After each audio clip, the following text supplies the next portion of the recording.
नमो तस्य भगवतो अरहतो सम्मा सम्बुद्धस्य। नमो तस्य भगवतो अरहतो सम्मा सम्बुद्धस्य। नमो तस्य भगवतो अरहतो सम्मा सम्बुद्धस्य। बुद्धं शरणं गच्छामि धम्मं शरणं गच्छामि संघं शरणं गच्छामि द्वितीयंपि बुद्धं शरणं गच्छामि द्वितीयंपि धम्मं शरणं गच्छामि द्वितीयंपि संघं शरणं गच्छामि तृतीयंपि बुद्धं शरणं गच्छामि तृतीयंपि धम्मं शरणं गच्छामि तृतीयंपि संघं शरणं गच्छामि।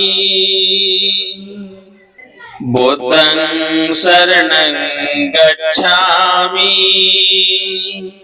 धम्मं शरणं गच्छामि संघं शरणं गच्छामि द्वितीयंपि बुद्धं शरणं गच्छामि द्वितीयंपि धम्मं शरणं गच्छामि द्वितीयंपि संघं शरणं गच्छामि तृतीयंपि बुद्धं शरणं गच्छामि तृतीयंपि धम्मं शरणं गच्छामि तृतीयंपि संघं शरणं गच्छामि। बुद्धं शरणं गच्छामि धम्मं शरणं गच्छामि संघं शरणं गच्छामि द्वितीयंपि बुद्धं शरणं गच्छामि द्वितीयंपि धम्मं शरणं गच्छामि द्वितीयंपि संघं शरणं गच्छामि तृतीयंपि बुद्धं शरणं। सम्मानित साथियों, उपासकों, हर रविवार की भांति आज भी हम लोग दौलतपुरा बौद्ध विहार में बुद्ध वंदना और त्रिशरण पंचशील का और आज सभी लोग मेरा साथ दें। भगवतो अरहतो सम्मा सम्बुद्धस्य।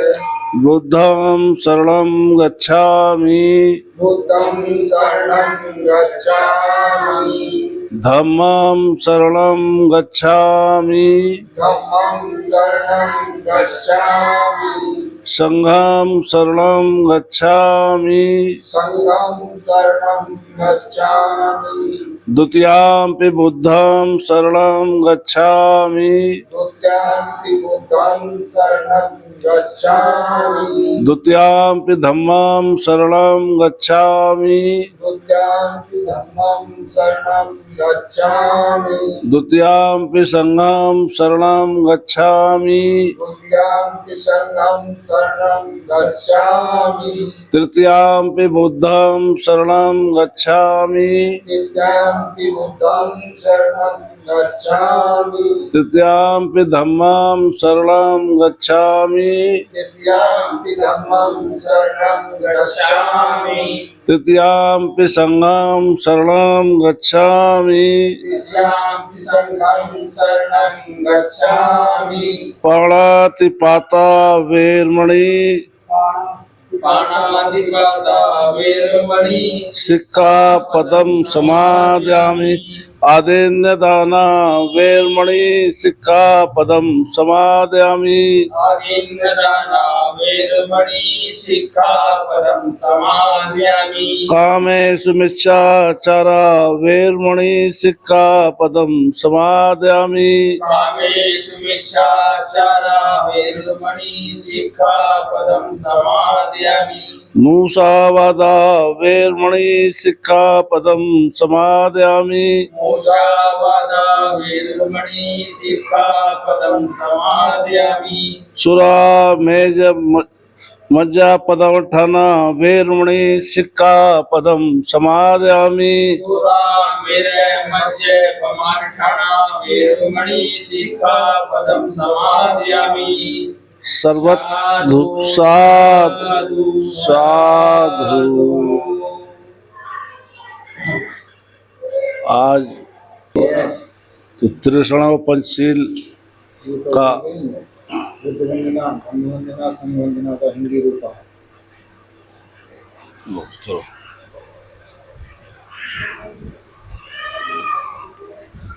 नमो बुद्धाय जय भीम। नमो बुद्धाय जय भीम नमो बुद्धाय जय भीम। नमो बुद्धाय जय भीम नमो बुद्धाय जय भीम। नमो बुद्धाय जय भीम बुद्ध वंदना।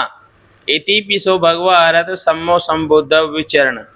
अर्थात वह भगवान पूर्व बुद्धों की तरह सबके पूज्य सर्वश्रेष्ठ ज्ञान के ज्ञाता, सभी सतविधियों और उनके आचरण से युक्त सुंदर गति देने वाले लोक लोकांतर के रहस्यों को जानने वाले सर्वश्रेष्ठ महापुरुष हैं। आदित्य सारथी की भांति रंग, देश और मोह में फंसे हुए मानव को ठीक रास्ते पर लाने वाले देवताओं को और मनुष्यों के शिक्षक, स्वयं बोधि स्वरूप और दूसरों को बोध कराने वाले सर्वश्रेष्ठ, चित्त परिशुद्ध से युक्त तथा सभी कलेशों से मुक्त, सबके पूज्य जीवन पर्यंत बुद्ध की शरण जाता हूँ। मैं भूतकाल व वर्तमान काल व भविष्य काल में जितने भी बुद्ध होंगे, मैं उनकी सदा वंदना करता हूँ। मेरी दूसरी कोई शरण नहीं है, केवल बुद्ध ही उत्तम शरण है। इस सत्य वचन से मेरा जय मंगल हो। जो संपूर्ण दोष और मल से रहित है, भगवान बुद्ध हैं। मैं उनकी पवित्र पद धूलि की नक मस्तक होकर वंदना करता हूँ। यदि अज्ञान व बुद्ध के प्रति कोई दोष हो गया हो तो बुद्ध उसको क्षमा करें। संसार में जितने भी रत्न विद्यमान हैं, मैं उनमें से बुद्ध के समान कोई भी रत्न नहीं है, अतः मेरा कल्याण हो। बोधि वृक्ष के नीचे बैठकर जिन्होंने कामदेव की असंख्य सेना को हराया और ज्ञान प्राप्त करके बुद्धत्व लाभ लिया, मैं ऐसे उत्तम बुद्ध को प्रणाम करता हूँ।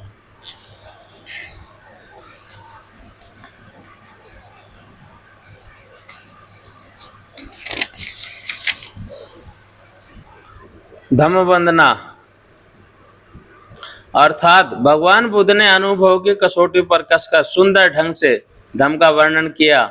यह धम्म देखने और परखने योग्य है, सभी देशों व समयों में आचरण करने योग्य है। यह धम्म निर्वाण तक पहुंचाने वाला है। आओ इसे देखें और परखें। यह धम्म विद्वान लोगों द्वारा स्वयं अनुभव करने योग्य है। अर्थात मैं जीवन पर्यंत धम्म की शरण जाता हूँ।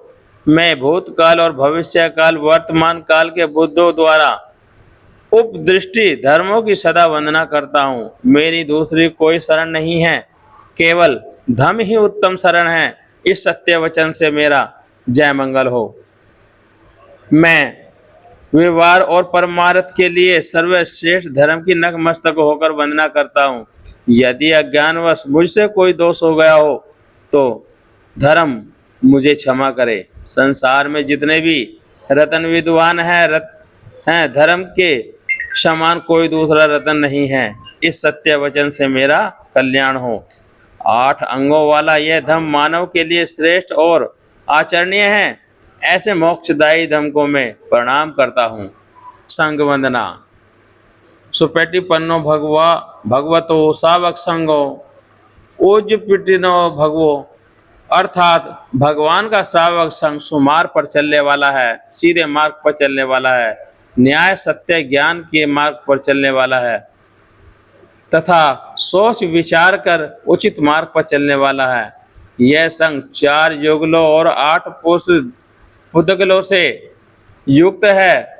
यही आमंत्रित करने योग्य है, पाहुन या अतिथि बनने योग्य है, दान देने योग्य है और हाथ जोड़कर वंदना करने योग्य है। ऐसे संग लोक के लिए सर्वोत्तम पुण्य क्षेत्र है। अर्थात मैं जीवन पर्यंत ऐसे संग की शरण जाता हूँ जो भूतकाल भविष्य काल तथा वर्तमान काल में जो बुद्ध शिष्य संग हैं, मैं उन सब की वंदना करता हूँ। मेरी दूसरी कोई शरण नहीं है, केवल संग ही मेरी उत्तम शरण है। इस सत्य वचन से मेरा जय मंगल हो, कल्याण हो। मैं मन वाणी और कर्म से पवित्र संघ की नतमस्तक होकर वंदना करता हूँ। यदि अज्ञान व संघ के प्रति मुझसे कोई दोष हो गया हुआ हो तो संघ उसको क्षमा करें। संसार में जो भी रतन विद्वान है, संघ के समान कोई भी रतन नहीं है, अतः मेरा कल्याण हो। संघ विशुद्ध दक्षिणा देने योग्य है, अनेक प्रकार के गुणों से युक्त संघ को मैं प्रणाम करता हूँ। साधु साधु साधु। अनुवाद है, उसे हमारे उपासक श्रद्धेय रुमाल सिंह जी आपके सामने पाली छोड़कर केवल हिंदी का आप वाचन करें। श्रद्धेय रुमाल सिंह जी। जब पाप का विपाक परिणाम सामने आता है, पाप के बोए हुए बीज के पेड़ पर लगने वाला फल नहीं मिलता है, तब वह पापी को वह पाप भी अच्छा लगता है। लेकिन जब पाप पक जाता है और उसे पापी देखता है कि पाप का फल तो दुख होता है, फिर वह रोता है, पश्चाताप करता है कि मैंने क्या कर दिया, मैंने क्या कर दिया। प्राय संसार में यह देखा जाता है कि पापी ऐसो आराम का जीवन जीता है, सुख में जीता है। बेईमानी, भ्रष्ट और अन्यायी लोग सारी सुख सुविधाओं का आनंद भोगते नजर आते हैं, जबकि ईमानदार, वफादार, सदाचारी लोग दुख और अभावों का जीवन जीते हुए नजर आते हैं। कई लोग शासन, नौकरी, व्यापार तथा अन्य क्षेत्रों में भ्रष्ट अनैतिक ढंग से धन जोड़ते हैं, दूसरों का शोषण करते हैं, भेदभाव, अन्याय, अत्याचार करते हैं, कमजोर, गरीब, शोषित को सताते हैं, दूसरों की छाती पर पैर रखकर आगे बढ़ते हैं। फिर भी ऐसे पापी लोग ऐसो आराम का जीवन जीते हुए हंसते हुए नजर आते हैं। उन्हें देखकर दूसरों को यह लगता है कि ऐसे लोग बहुत सुखी हैं, लेकिन वास्तविकता में ऐसा होता नहीं है। ऊपर से दिखाई देने वाले सुखी के पीछे दुखों का पहाड़ छुपा होता है। बाद में ऐसे लोगों को जीवन में बहुत कुछ भोगने पड़ते हैं। जब पाप पकता है तभी दुख के फल पकते हैं। अतः व्यक्ति जब तक अपने पाप के नतीजों को नहीं देखता, तब तक वह उन बुरे कर्मों को अच्छे समझकर बेफिक्र होकर मजे से करता रहता है। और जब तक वह अहंकार में डूबा रहता है, सत्ता के सिंहासन, शासन के रुतबे, बेईमानी के बिजनेस की, अमीरी, जाति, धर्म के अहंकार में अपनी करतूतों से बाज नहीं आता है।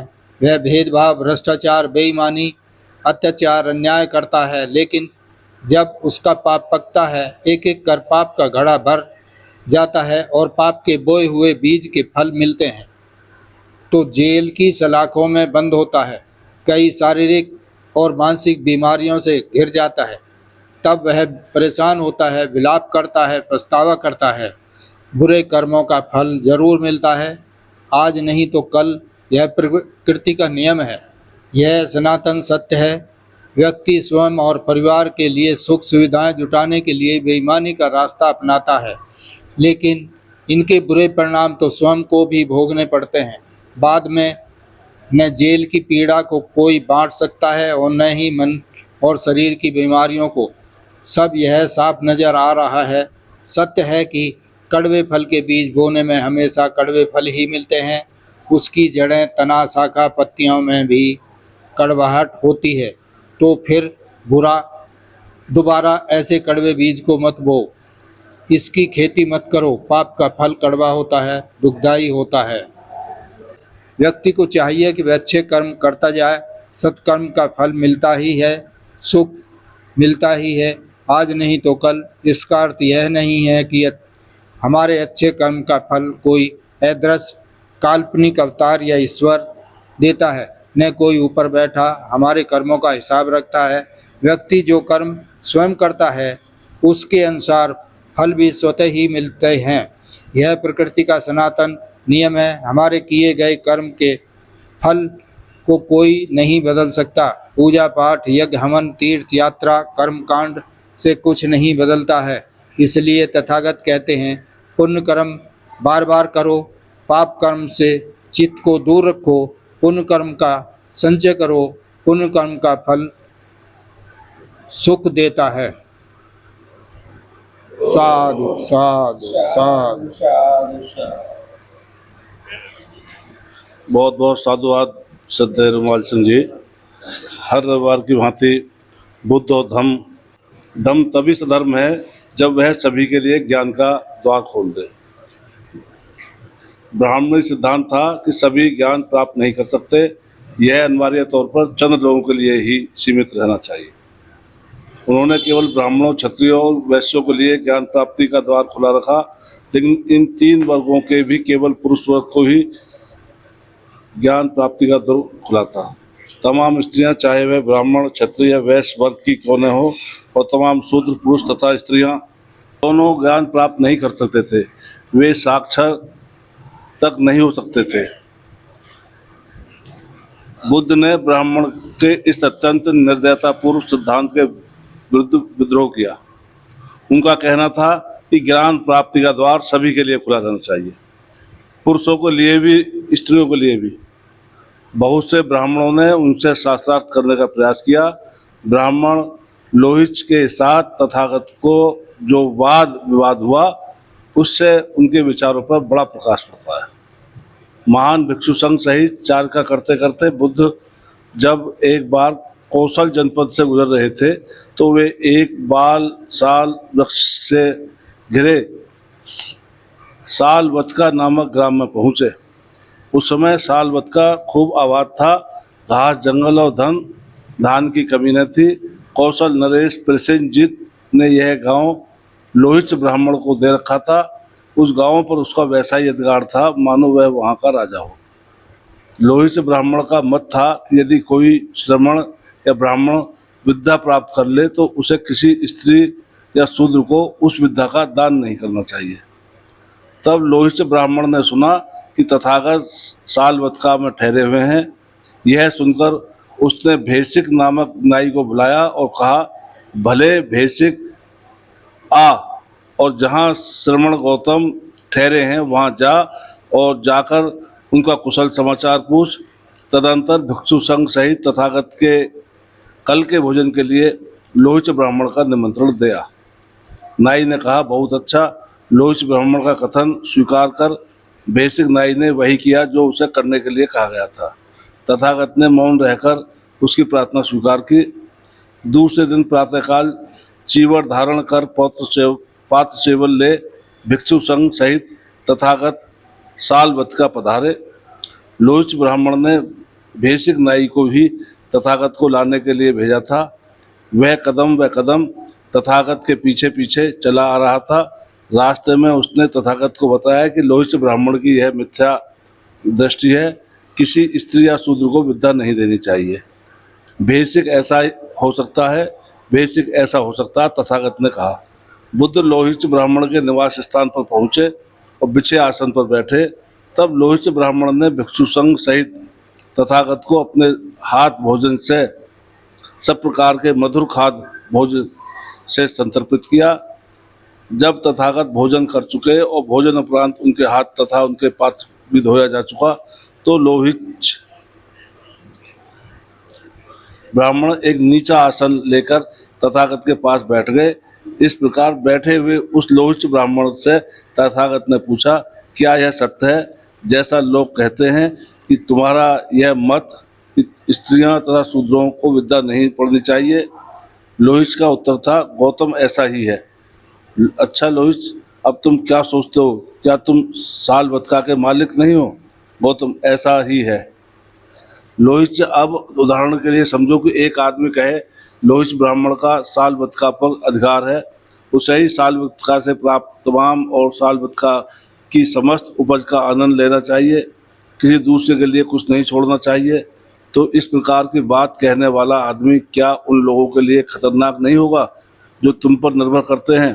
गौतम, वह उसके लिए खतरनाक होगा। तो क्या ऐसा खतरनाक आदमी उनका चिंतक समझा जाएगा? लोहित बोला, नहीं, ऐसा आदमी उनका हितचिंतक नहीं होगा। जब वह उनकी हित चिंता नहीं करेगा तो वह उनका मित्र होगा, वह शत्रु। गौतम, शत्रु, तो जो किसी को किसी का शत्रु बनाए, ऐसा सिद्धांत ठीक है या गलत? गौतम, यह गलत सिद्धांत है। लोहित, अब तुम क्या सोचते हो? क्या काशी और कौशल जनपद राजा प्रसिद्ध के अधिकार में नहीं है? गौतम, है। लोहित, अब उदाहरण के लिए समझो कि एक आदमी कहे, कौशल नरेश प्रसेनजीत की काशी और कोमल पर अधिकार है, उसे ही काशी कौशल से प्राप्त तमाम कर और काशी कौशल की समस्त उपज का आनंद लेना चाहिए, किसी दूसरे के लिए कुछ नहीं छोड़ना चाहिए। तो इस प्रकार की बात कहने वाला आदमी क्या उन सब लोगों के लिए जो राजा प्रसिद्ध पर निर्भर करते हैं, तुम और दूसरे सब लोगों के लिए खतरनाक नहीं होगा? गौतम, वह खतरनाक होगा। तो क्या ऐसा खतरनाक आदमी उनका हितचिंतक समझा जाएगा? लोहित से बोला, नहीं, ऐसा आदमी उनका हितचिंतक नहीं होगा।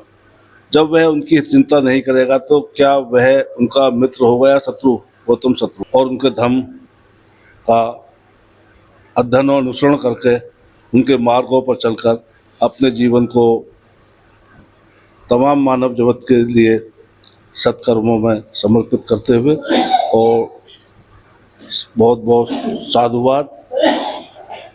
अभी पिछले रविवार मुझे गया जाने का अवसर मिला। गया तथागत बुद्ध की बहुत ऐतिहासिक धर्मभूमि है, वहाँ बड़े बड़े बौद्ध विहार हैं और वास्तव में यदि अवसर मिले तो सबको एक बार गया जाना चाहिए। कुछ दिन वहाँ रुककर जो आज से 2500 साल पहले व्यवस्था है, जब नालंदा विश्वविद्यालय है, तक्षशिला है, राजगीर है, शांति विश्रांति स्तूप है, महाबोधि टेम्पल मंदिर है, आदि आदि की जो वहाँ एक देखकर वास्तव में लगता है कि तथागत बुद्ध ने उस समय पर कितनी विषम परिस्थितियों में अपनी चारका के द्वारा मानव और इंसान को जगाने का कार्य किया। और आज भी तब से हम उनके ही उस पर चल रहे हैं और जो चल रहे हैं वैज्ञानिक धर्म है, उसका लाभ भी ले रहे हैं। जो अंधविश्वास में फंसे हुए हैं उसका उन्हें नुकसान झेलना पड़ेगा। और क्योंकि आज सनातन और जो हिंदूवाद है, इस सब से वो अंधविश्वासी हैं, तो हमारे समाज का नुकसान होता है। और हमें बाबा साहब के बताए मार्ग पर चलकर बुद्ध और उनका धर्म, जो एक ऐतिहासिक और विश्व स्तरीय पुस्तक है, वो सब में मैं आज के इस क्रम में हमारे बीच श्रद्धेय आरपी सिंह जी वरिष्ठ समाज सेवी हैं, उनसे निवेदन करूंगा कि बिरसा मुंडा का जो जीवन परिचय और लेख है उस सब पर अपने विचार दें। बिरसा मुंडा, और श्रद्धेय आरपी सिंह जी। चल रहा है? हाँ चालू है, बोल रहे हैं। करुणा के सागर तथागत बुद्ध, भारत ही नहीं विश्व रत्न बाबा साहब के श्री चरणों में पुष्पांजलि अर्पित करते हुए हर सप्ताह की भांति दौलतपुरा बुद्ध विहार में संपन्न हो रही बुद्ध वंदना के शुभ अवसर पर सभी उपस्थित उपासकगण, प्यारे बच्चों, मुझे बिरसा मुंडा जी के जीवन से संबंधित कुछ वाचन करने का आदेश हुआ। नवंबर 1875 में रांची में हुआ था। उनके पिता का नाम सुगना मुंडा और माता का नाम करमी हटू था।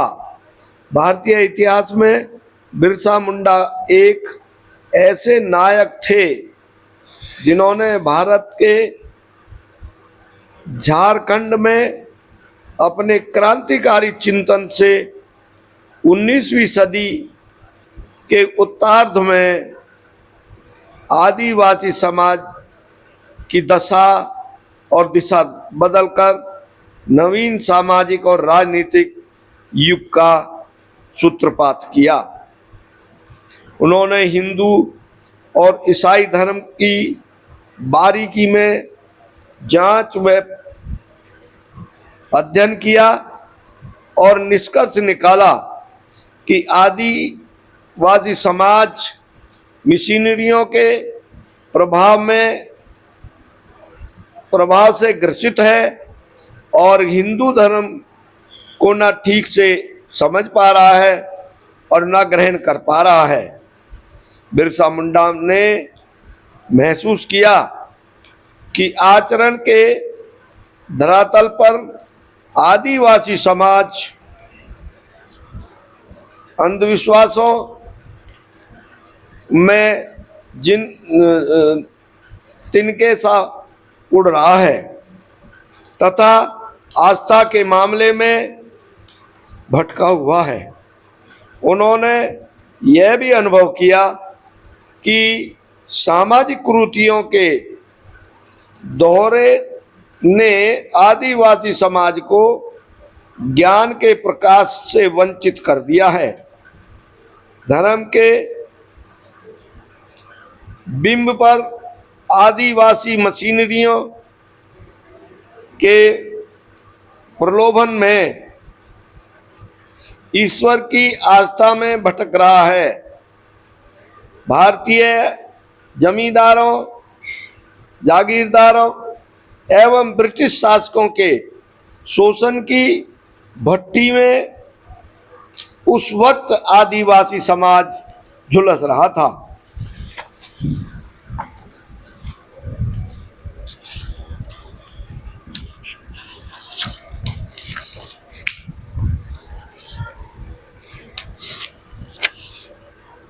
बिरसा मुंडा ने अबुआ दिसोमरे अबुआ राज अर्थात हमारे देश में हमारा शासन का नारा दिया।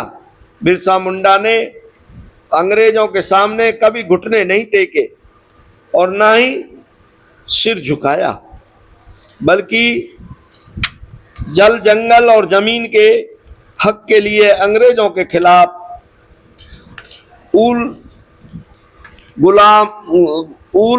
गुलान अर्थात क्रांति का आह्वान किया। आदिवासियों के शोषण से मुक्ति के लिए बिरसा मुंडा ने आदिवासियों को 3 स्तर पर संगठित करना आवश्यक समझा। पहला, सामाजिक स्तर पर आदिवासियों को अंधविश्वास और ढकोसलों के चंगुल से छुड़ाकर पाखंड के पिंजरे से बाहर निकाल रहा, जिसके परिप्रेक्ष्य में उन्होंने स्वच्छता और शिक्षा का पाठ पढ़ाया। दूसरा, आर्थिक स्तर पर आदिवासियों को जमींदारों के शोषण से मुक्ति दिलाना, जिसके फलस्वरूप दिक्कू जमींदारी द्वारा हथियाई गई आदिवासियों की कर मुक्त भूमि की वापसी भी की। बाद में आदिवासी समाज सुधार की इस उलझन से स्वयं संगठित हो जाने लगा। बाद में बिरसा मुंडा के नेतृत्व में आदिवासी समाज ने बेगारी प्रथा के विरुद्ध जबरदस्त आंदोलन किया। तीसरा,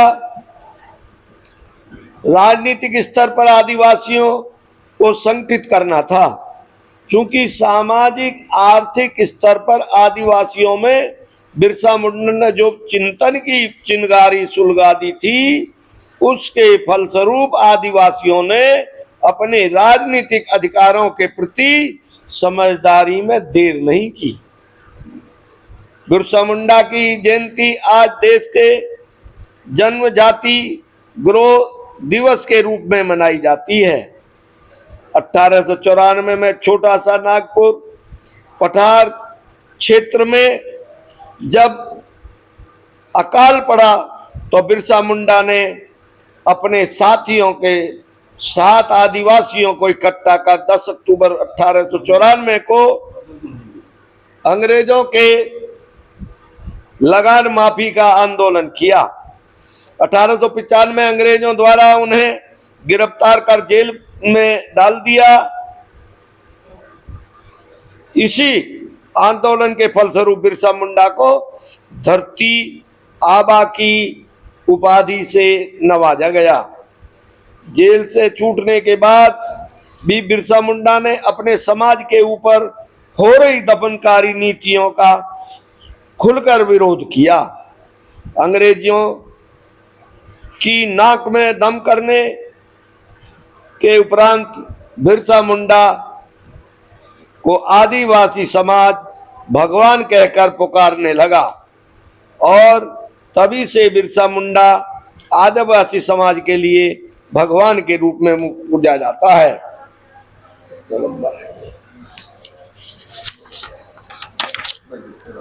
यहाँ तक आएगा, ये इतना पेज हो रहा। अगस्त 1897 में बिरसा मुंडा ने अपने 400 सिपाहियों के साथ तीर कमान से लैस होकर खुंटी थाने पर हमला किया, जो कि अंग्रेजों के विरुद्ध बिरसा मुंडा ने वह आदिवासी समाज की बड़ी जीत थी।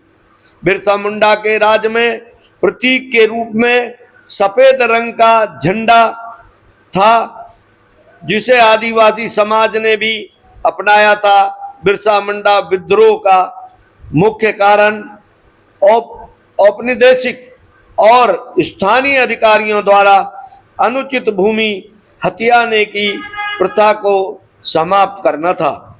बिरसा मुंडा विद्रोह उपमहाद्वीप में 19वीं शताब्दी का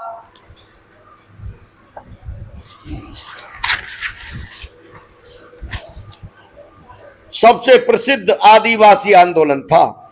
3 मार्च 1900 को बिरसा मुंडा पुलिस में बिरसा मुंडा को कैद कर लिया गया। उस वक्त बिरसा मुंडा चक्रधरपुर झारखंड के जाम को पाई जंगल में अपने आदिवासी छापामार सेना के साथ हो रहे थे। रेप हाफमैन मुंडा ने विदेशियों के प्रति सबसे कट्टरता और घृणा भर दी थी, फिर चाहे वो हिंदू हो या यूरोपियन। 24 दिसंबर 1899 को मुंडा की निगरानी में आदिवासियों ने सांप्रदायिक पारस्परिक हथियारों से मालिकाना ठेकेदारों व पुलिस युवराज के अधिकारियों पर घात लगाकर हमला कर दिया। 5 जनवरी 1900 को कांस्टेबलों की हत्या की तथा 6 जनवरी 1900 को उपायुक्त पर हमला किया, जिसके फलस्वरूप 15 जनवरी से 26 जनवरी 1900 के बीच बिरसा मुंडा सर्व अंग्रेजों द्वारा अभियान चलाया गया कि बिरसा मुंडा को पुनः गिरफ्तार कर लिया गया। बिरसा मुंडा के उपरोक्त विद्रोह के निम्न परिणाम हुए। पहला, उपखंड प्रणाली को वापस रखा गया। दूसरा, 1905 में कार्यकारी सुगंधा के लिए खुंटी और गुमला को उपखंड घोषित किया गया। तीसरा, 1908 में छोटा नागपुर क्रांतिकारी को भूमि सुधार अधिनियम से आदिवासी मिट्टी अधिनियम को सुरक्षित करने के लिए अधिकृत किया गया। चौथा, आर्थिक दृष्टि से जिले में शोषण और जबरन मजदूरी पर प्रतिबंध लगाया गया। महत्वपूर्ण परिणाम, झारखंड स्थापना 15 जनवरी 2000 को बिरसा मुंडा की जयंती पर बिहार पुनर्गठन अधिनियम द्वारा झारखंड का जन्म हुआ। जेल में बंद बिरसा मुंडा भगवान को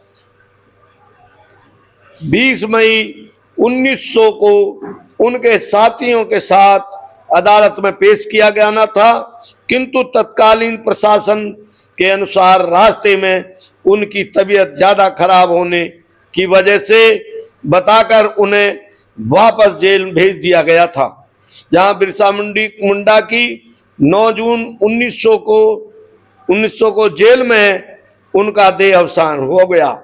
बिरसा मुंडा की मौत पर सत्य यह है कि कुछ लोग उनकी मृत्यु को अंग्रेजी सरकार की भयंकर प्रताड़ना होने का कारण बताते हैं। वही कुछ लोग बिरसा मुंडा को जहर देकर मारने का षड्यंत्र व्यक्त करते हैं। जो भी हो, बिरसा मुंडा आज हमारे बीच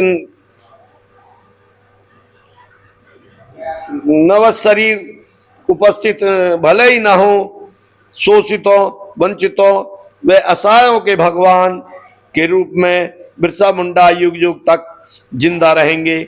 साधु साधु साधु साधु।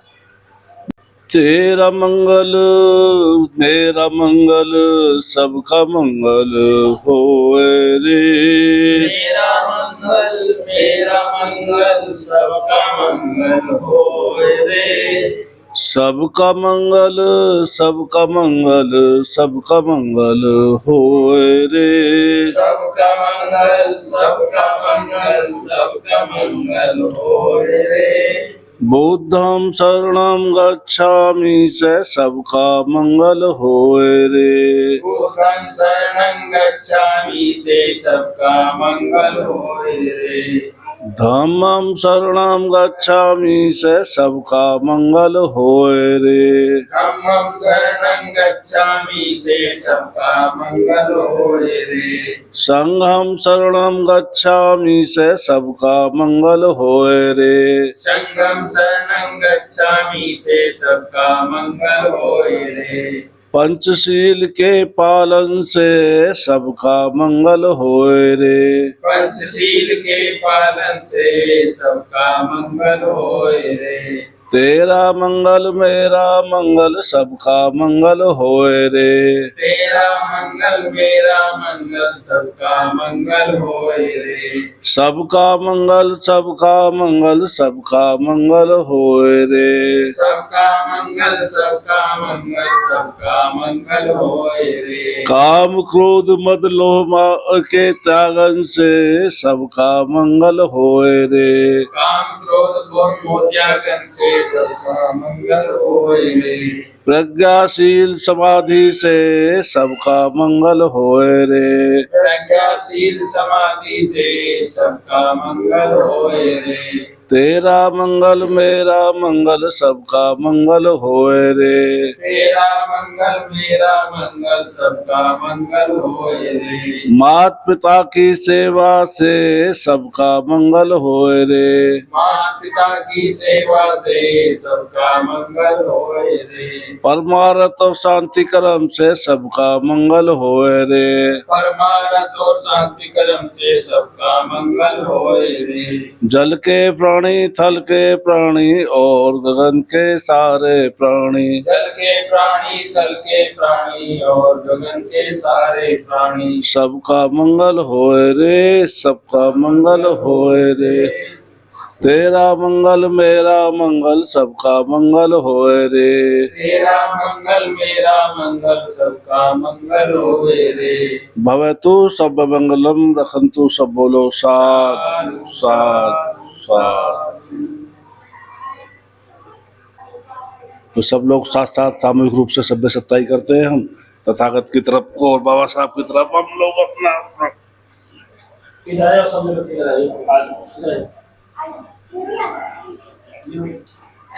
और हाथ जोड़ लेना सब। सामूहिक रूप से हम सभ्य सत्ता सभी लोग करेंगे। सभ्य सत्ता सुखी होन्तु, सभ्य भवन्तु, सुखी होन्तु, सभ्य भवन्तु चखे विनो, सभ्ये भवन्तु चखे विनो, सभ्य भद्राणि पश्यन्तु, सभ्ये भद्राणि पश्यन्तु, मा किंचित् दुःखमावना। मा किंचित् दुःखमावना। सभ्य सत्ता सुखी भवन्तु, सभ्ये सत्ता सुखी होन्तु, सभ्य भवन्तु चखे विनो, सभ्ये भवन्तु चखे विनो, सभ्य भद्राणि पश्यन्तु, सभ्ये भद्राणि पश्यन्तु, मा किंचित् दुःखमावना। मा किंचित् दुःखमावना। सभ्य सत्ता सुखी भवन्तु, सभ्ये सत्ता सुखी भवन्तु, सभ्य भवन्तु चखे विनो, सभ्ये भवन्तु चखे विनो, सभ्य भद्राणि पश्यन्तु, सभ्ये भद्राणि पश्यन्तु, मा किंचित् दुःखमावना। मा किंचित् दुःखमावना। साधु साधु साधु साधु। सबका मंगल। बुद्धं नमामि, धम्मं नमामि, धम्मं नमामि। संघं नमामि। बूंद वंदना के समापन के बाद प्रसाद वितरण का प्रोग्राम इस सप्ताह 7 तारीख को बुद्ध वंदना का प्रसाद का आयोजन श्रद्धेय मनोज कुमार बोध जी की तरफ से, और 14 जून को प्रसाद वितरण का जो प्रोग्राम होगा वो श्रद्धेय जय सिंह एडवोकेट सिंह जी द्वारा किया जाएगा। साधु साधु साधु। बुद्धं शरणं गच्छामि, धम्मं शरणं गच्छामि, संघं शरणं गच्छामि, द्वितीयं बुद्धं शरणं गच्छामि, द्वितीयं धम्मं शरणं गच्छामि, द्वितीयं संघं शरणं गच्छामि, तृतीयं बुद्धं शरणं गच्छामि, तृतीयं धम्मं शरणं गच्छामि, तृतीयं संघं शरणं गच्छामि। बुद्धं शरणं गच्छामि, धम्मं शरणं गच्छामि, संघं शरणं गच्छामि, द्वितीयं बुद्धं शरणं गच्छामि, द्वितीयं धम्मं शरणं